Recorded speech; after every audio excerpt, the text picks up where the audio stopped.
Struggle keeps you trapped. Effort keeps you separate. That is where our story begins. In the paradox that your endless striving has been the very force locking the door you wish to open. You have been told that if you visualize harder, affirm louder, and work longer at your rituals, reality will bend. Yet the truth is more severe and more liberating. The harder you try, the further away it drifts. Because reality does not answer to desperation. It mirrors resonance. You stand at a threshold, not by accident, but by design.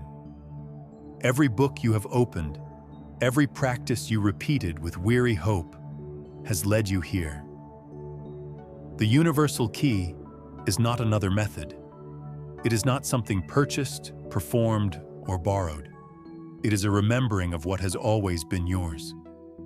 The restless mind wants to chase, to plead, to bargain.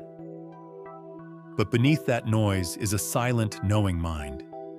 In that stillness, you discover that creation itself flows through you, not to you. This audiobook script is not about granting you more tools. It is about stripping away illusions so that power can emerge from what remains. Power is not about pushing harder. It is about aligning with what already exists. Once you claim this key, you will no longer chase reality. Reality will flow to you. Imagine Henry, rising every dawn, walls covered with vision boards and journals packed with affirmations. His smile became tighter each year, his eyes dimmer, his heart heavier. He whispered in private, "Perhaps the universe has forgotten me."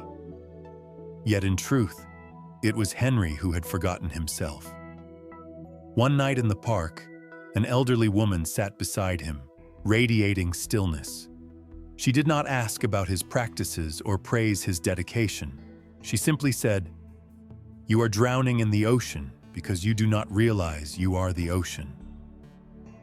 In that moment, the illusion cracked. This is the awakening. It is not about manifesting fleeting desires, but realizing you are not separate from what you seek. Desperation declares separation. Resonance declares unity. Think of the frantic person searching for their glasses while already wearing them.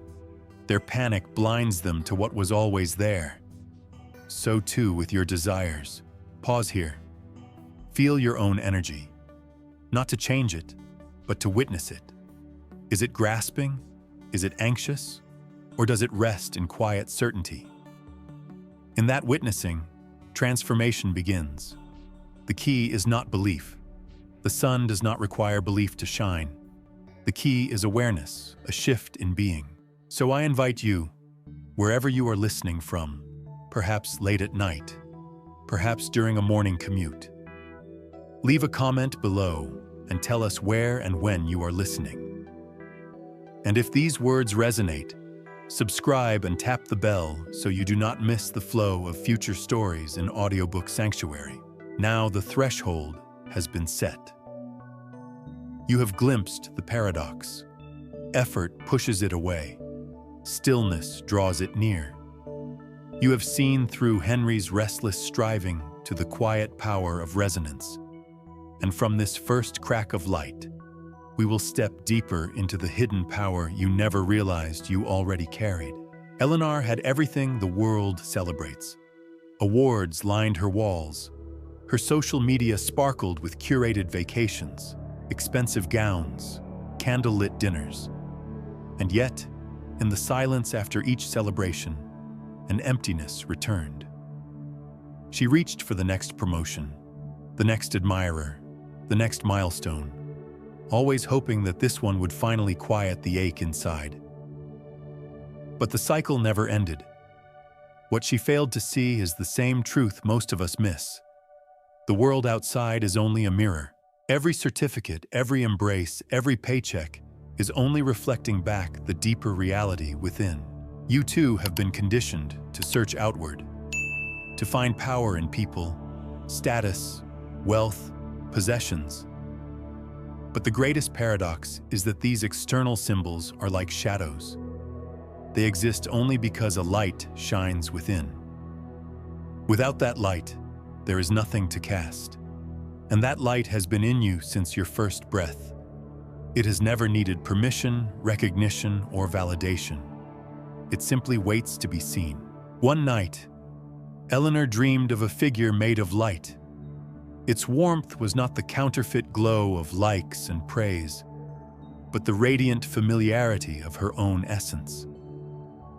"You have always held the key," it said, "but you never believed it was yours." When she awoke, the city outside her window looked the same. Cars honked, people hurried, skyscrapers glistened, yet everything had changed. The desperate search ended, not because the world delivered her a prize, but because she finally recognized what had always been hers. And this is where your story meets hers.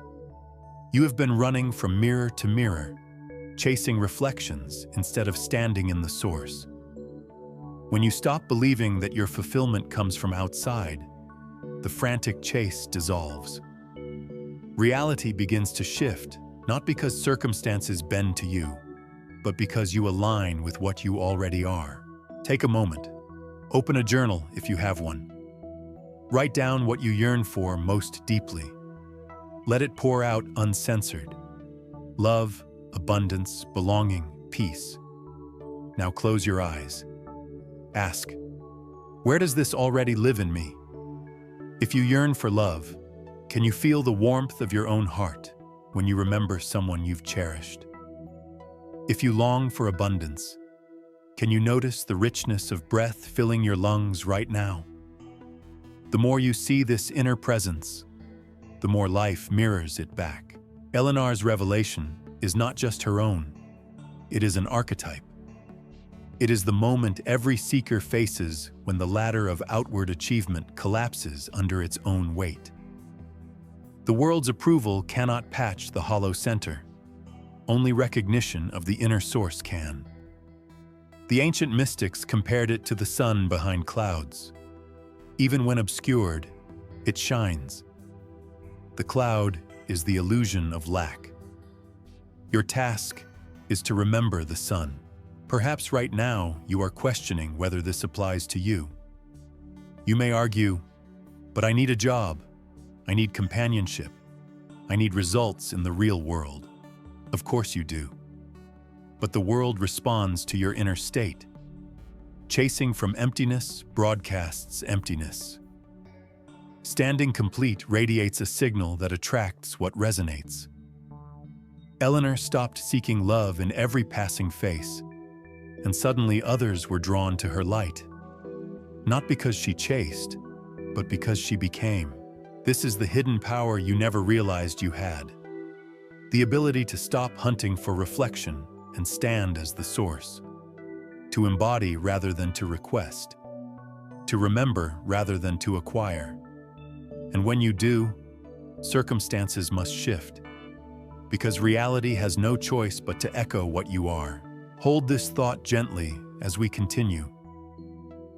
The search outside has ended. The mirror is waiting to reflect what you finally recognize within. And from here, we turn to the deeper laws that govern this reflection. The principles you were never taught, but that shape your world with mathematical precision. Margaret lived in a coastal town where the sound of waves filled her evenings. She would sit at her desk, writing unsent letters to a love that never arrived, scrolling her phone with trembling anticipation for a message that never came. Every sunrise was another round of desperate waiting. Each prayer she whispered was laced with pleading. What she could not see was that this desperation was not neutral. It was a signal. The more she begged for love, the more she announced its absence. This is the overlooked law. The universe responds not to what you want, but to what you are. Desperation is not invisible. It vibrates, and reality reflects it with perfect precision. When you need something so badly that you clutch at it, you broadcast lack. The universe is a flawless mirror. It has no choice but to return what you radiate. Margaret's turning point came not through another app, another prayer, or another rejection. It came in silence, on a cool autumn morning. She watched the tide pull back from the shore and realized, the ocean never chases the sand. It simply moves in its rhythm, confident that both tide and shore belong to the same whole.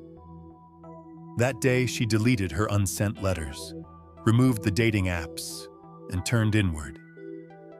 She began standing in her own worth, no longer defined by who did or did not text back. Something shifted. The very people she once chased began reappearing in her life. But by then, she no longer needed them to complete her. She had already stepped into completion within herself, and that is why, paradoxically, they were drawn more strongly than ever. She had moved from chasing to attracting. This principle does not only apply to love. Think of finances, opportunities, recognition. The more you grip them tightly, the more resistance you create. The moment you release the desperate clutch, you activate a magnetic force. This is why those who seem to care the least often receive the most. They radiate certainty rather than hunger. Consider your own life. Where have you been gripping? Where are you waking each day with a heart full of anxious waiting? Write it down on a sheet of paper. The hopes, the fears, the attachments.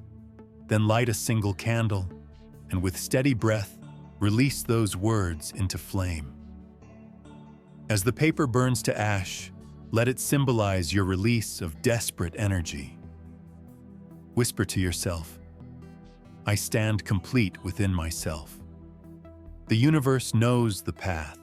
This ritual is not superstition. It is a psychological anchor, a way of embodying detachment. The flame consumes the story of lack, and you remain with the quiet presence of worth. From that state, magnetism begins. The energy shifts from please give me to I am already whole. And reality has no choice but to answer resonance with reflection. Margaret became like a lighthouse. A lighthouse does not chase ships or beg them to see its light. It simply shines. Ships come because the light is steady. You too are called to be that beacon. Stable, radiant, unwavering. Attraction flows from sovereignty, not desperation. So the lesson is clear. Your chase is your resistance. Your grip is your repellent. Let go, not to abandon desire, but to align with it. The universe never withholds, it only reflects. Stand complete and watch what once ran from you begin to seek you. Now that you see how desperation blocks and magnetism unlocks, we can turn to the deeper mechanics, the laws and loops that bind reality, and the hidden expectations that create the patterns of your life. Charles sat cross-legged in his small apartment, the walls around him plastered with vision boards, the air thick with the repetition of affirmations. Every morning, he rose before dawn to speak the same words into the mirror, to visualize the same perfect future. He studied teachers, copied techniques, filled notebooks with gratitude lists. And yet his desires remained distant, like mirages that shimmered on the horizon but dissolved when he approached. He thought he had done everything right. But the truth is that most seekers never realize they are playing with only the surface of reality. The law of attraction, famous and popular, is merely an entry point. Beneath it are older, deeper laws that few ever glimpse. Laws that do not bend to pleading or effort, but respond with mathematical precision to the state of being you inhabit. The first is the law of resonance. It says that manifestation flows not from what you do, but from what you are. Your inner frequency must vibrate in harmony with the thing you claim to want. A radio tuned to one station cannot receive another. No matter how many times Charles said, "I am abundant," his inner vibration hummed scarcity, and the universe mirrored it back. The second is the law of certainty. Doubt is not a harmless passenger. It is a signal that interrupts the frequency. Just as you never doubt the sun will rise, the one who truly knows never doubts the unfolding of aligned desires. Charles had been affirming with words, but questioning with energy. The contradiction was precise, and the results reflected it. The third is the law of surrender. Control, however meticulous, creates resistance. The universe is not a machine to be forced, but a current to be aligned with.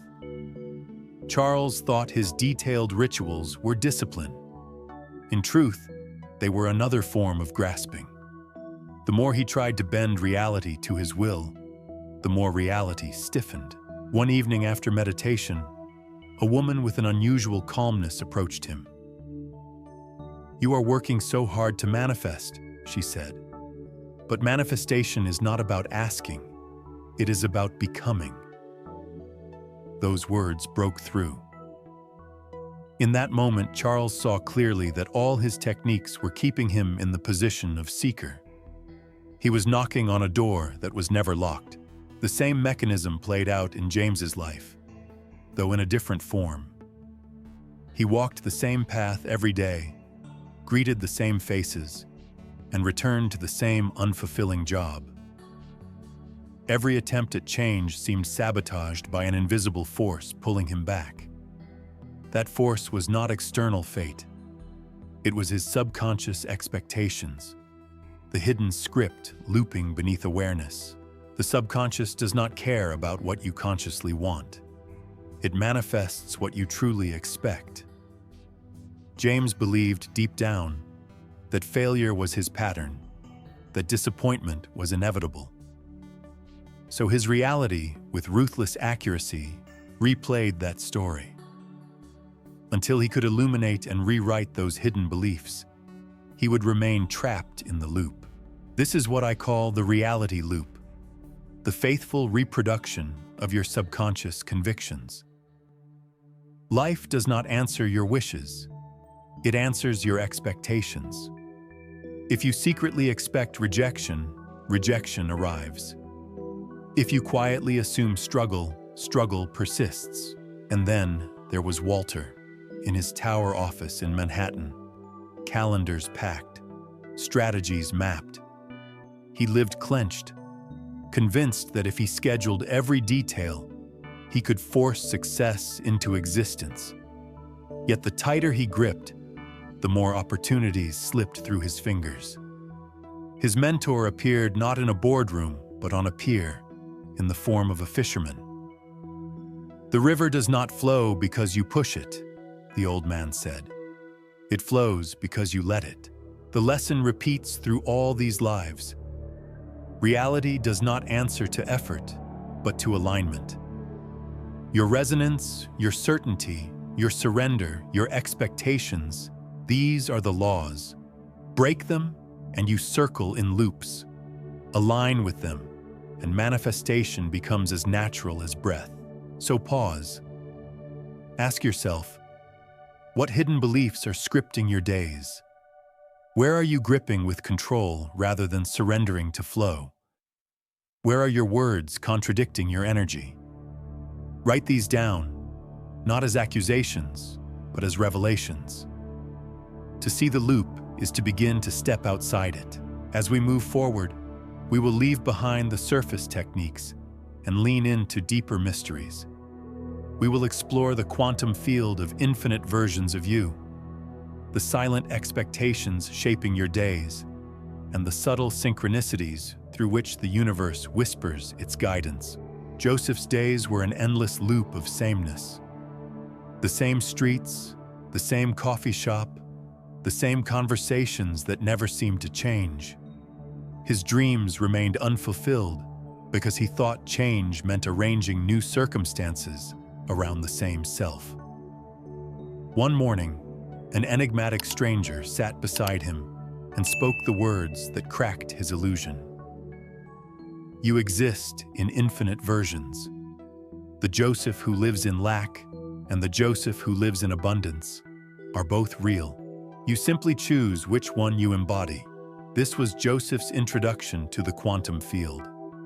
The truth that every possible version of you already exists. Manifestation is not about creating something new, but about aligning with the timeline where what you desire is already present. The mistake most make is trying to shift circumstances while remaining the same person. The universe answers identity, not wishful effort. When Joseph looked in the mirror that evening, he saw countless versions of himself stretching into parallel timelines. The one who struggled, the one who thrived, the one who walked with certainty. He realized he had been waiting for proof when the shift required embodiment. To step into the version of himself that had already succeeded and live from there now. Ruth's story carried the same teaching in a different language. The language of signs. Numbers repeating, feathers appearing, songs playing at perfect moments. At first, she brushed them off as coincidence. But synchronicities are not random. They are the subtle whispers of a universe that constantly communicates. When Ruth finally paid attention, journaling the signs, she saw a tapestry of guidance unfolding. What she once called chance revealed itself as instruction, pointing her toward alignment. And then came Edward, who faced what all seekers eventually meet, the great test. Everything had flowed smoothly, his efforts rewarded, his faith rewarded, until suddenly it all fell apart. His business faltered, his relationships cracked, abundance vanished. At that moment, he stood on the threshold of despair, convinced it had all been for nothing. But the truth is that when reality seems to fail, it is not denial, but initiation. The universe was asking, will you hold certainty when appearances contradict it? Or will you give up seconds before the miracle? Many fail this test. Edward chose differently. He stood firm, holding the energy of knowing even as his external world screamed the opposite. This is the sacred trial of manifestation. Not believing when it is easy, but knowing when it seems impossible. William's lesson brings this deeper still. For years, he begged the universe, please let my book succeed. But begging is the language of separation. The universe does not respond to please, it responds to resonance. His mentor told him, you don't ask the fire for warmth. You step closer, and it gives it to you. That is the universal command. Not pleading, but embodying. Not asking, but being. Florence learned this with her emotions. She had carried anxiety like a weight, fearing it would crush her chances. But her teacher revealed a forgotten wisdom. Fear and excitement are the same energy, only labeled differently. When Florence relabeled the tightness in her chest as anticipation instead of dread, the very energy that once blocked her became fuel. This is emotional alchemy, the art of transforming raw feeling into creative force. Harold added another layer, frequency. He imagined wealth, visualized mansions, but his vibration was tuned to scarcity. Like a radio dial, the mismatch guaranteed static. A vow of silence monk showed him the truth. The wealthy do not chase money. They embody abundance. To receive, you must match the frequency of what you seek, and Esther discovered the illusion of time. She waited for months, whispering, someday. But waiting anchors desire in the future, delaying it forever. A physicist explained, the universe does not understand later, it only knows now. Esther stopped imagining her dream arriving and began living as though it had already manifested. Within days, her stuck opportunities shifted. Time collapsed because she stepped into the eternal present. These stories converge into a single lesson. Manifestation is not about effort, but about alignment with deeper laws. The quantum field holds every version of you. Synchronicities guide, tests refine, command replaces pleading, emotion transmutes into fuel, frequency aligns, time collapses. All are facets of the same truth. You do not wait for reality. You embody it. As you reflect, ask yourself, which version of me am I embodying today? What signs am I ignoring? Where am I pleading instead of embodying? Where am I mislabeling energy? What frequency am I broadcasting? The answers to these questions reveal the timeline you are inhabiting. And now, we will step further. Beyond laws and shifts, into mastery itself, where identity dissolves, the seeker vanishes, and you become not a petitioner to the universe, but the universe in human form. Raymond's knuckles were raw. Every morning he returned to the same massive oak door, knocking until his hands ached. He thought persistence was proof of faith. Yet the more he knocked, the less the door seemed to answer. One dawn, an old man appeared beside him. "Why do you knock on a door that has no lock?" The words stunned him. Raymond realized the door existed only because he believed he was on the outside. His knocking had created the very barrier he sought to overcome. So many of us live like Raymond, forever asking, forever chasing, convinced that someday reality will grant permission. But the universe does not hand out permissions. It reflects states of being. When you live as though your desires are already yours, the door dissolves. The seeker becomes the knower. Abigail learned this from her friend Sarah, who never posted affirmations, never carried vision boards, and yet manifested effortlessly.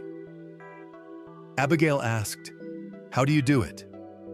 Sarah placed a seed into soil and replied, "The seed does not strain to prove it will be a flower. It simply knows." The greatest manifestations grow in silence, untouched by endless explaining or desperate validation. Power is not noisy. It is a quiet certainty. Victor embodied this lesson through the practice of the quantum jump. Each morning, though his wallet was nearly empty, he straightened his tie and carried himself as the CEO he claimed to be. Many laughed, calling it delusional. Yet within weeks, investors who once ignored him began reaching out. Partnerships appeared. His energy shifted his reality because identity always precedes achievement. You do not wait to become successful. You embody success, and then success becomes inevitable. Evelyn discovered the missing piece that separates those who wait years from those who manifest quickly. Absolute certainty. Belief whispers, maybe. Certainty declares, already. A child reaching for a toy does not wonder if they will receive it. They know. Evelyn realized she had been hoping and wishing when she needed to move into knowing. When she did, doubt became as impossible as doubting the sunrise. Thomas struggled with this as well, always preparing for the future. "When my business succeeds, then he repeated. But preparation is postponement. Living in the end means inhabiting the energy of fulfillment now, to breathe the air of your desired reality before it arrives, until it has no choice but to crystallize. Leonard faced the final test. His dreams were moments away from solidifying when suddenly everything unraveled. Contracts lost, partners vanished, opportunities collapsed. Most would call it failure. In truth, it was initiation. The universe asks at the brink, will you surrender to appearances, or will you hold your knowing until reality catches up? Leonard chose to hold, and in that holding, the storm revealed itself as a threshold. Dorothy, who once chased love desperately, awoke one morning to find her reflection transformed. She no longer looked like the woman who begged. She radiated presence. "I no longer chase," she said. "I simply am." That is the new you, a state of being so complete that the universe can only mirror it back. Francis discovered the law of reverse effort. The harder he strained, the more life resisted. The moment he relaxed into ease, things flowed. Ease creates speed, his mentor told him. It shattered his old paradigm. The same law applies to you. The tighter you grip, the further your desire slips. The softer you open, the faster it arrives. And then Henry, who once drowned in striving, discovered the final revelation. He was not a man negotiating with an external universe. He was the universe in human form. The breath in his lungs was the breath of creation. The boundaries he thought divided him from life dissolved. He was not apart from the current. He was the current. You too are not a petitioner to some distant force. You are the force itself, expressing through this body, this moment, this story. Eleanor's words closed the circle. I remembered who I am. She no longer searched because she no longer believed she was separate. And once remembered, you cannot forget again. The transformation is irreversible. So here we arrive at the conclusion, not an ending, but a beginning. You are not separate from the power that shapes reality. You are that power. You are not chasing the universe. You are the universe, breathing through human form. Pause and breathe into this recognition. The old self who begged, doubted, and chased has dissolved. In its place stands someone who knows, someone who embodies, someone who no longer waits. From this moment forward, the question is no longer, will it happen? The only truth is, it already is. This is your invitation. Not to add more rituals, but to embody. Not to wait for permission, but to know. Not to knock on locked doors, but to realize there never was a door. As you walk forward, remember, this is not the end. It is the beginning. And if these words resonate, share them in the comments. Tell us what you are embodying today. Subscribe to AudioBook Sanctuary so you never miss another journey into the wisdom that transforms lives. For once you step into knowing, you will never be the same again. Transformation, once embodied, cannot be undone. It is like seeing color after living in black and white. You cannot unsee it. You cannot return to doubt when you have touched certainty. You cannot chase when you have stood as completeness. The universe does not measure your success by the size of what you manifest, but by the alignment of your being with truth. What matters now is not collecting more techniques or chasing more signs. What matters is living each day from the state of being you have claimed. To walk as the one who already is. To breathe as the universe breathing itself. To love, not as someone seeking love, but as love embodied. To create, not as someone begging for results, but as creation expressing itself. There will be challenges ahead, moments where appearances seem to contradict your inner knowing. But these are not punishments. They are invitations to deepen your certainty. Each apparent obstacle is an initiation, each delay a reminder to live in the end, not in the waiting. Remember, you cannot hand this knowing to anyone else. You cannot convince them, argue them, or force them to see. But you can embody it. And in your embodiment, you become a living demonstration. Others will feel the resonance. Some will be inspired. Some will resist. That is not your concern. Your task is to embody. Let this be the quiet revolution of your life. Not noisy declarations, not endless affirmations, not frantic rituals, just presence, just resonance, just the certainty that radiates like a lighthouse, steady, silent, unwavering. Ships will come, not because you chase them, but because you shine. So as you leave this journey today, place your hand on your heart and whisper, I release who I once was. I embrace who I am. I am the universe in human form. This is not the end. It is the beginning. Walk boldly into the life that is already yours.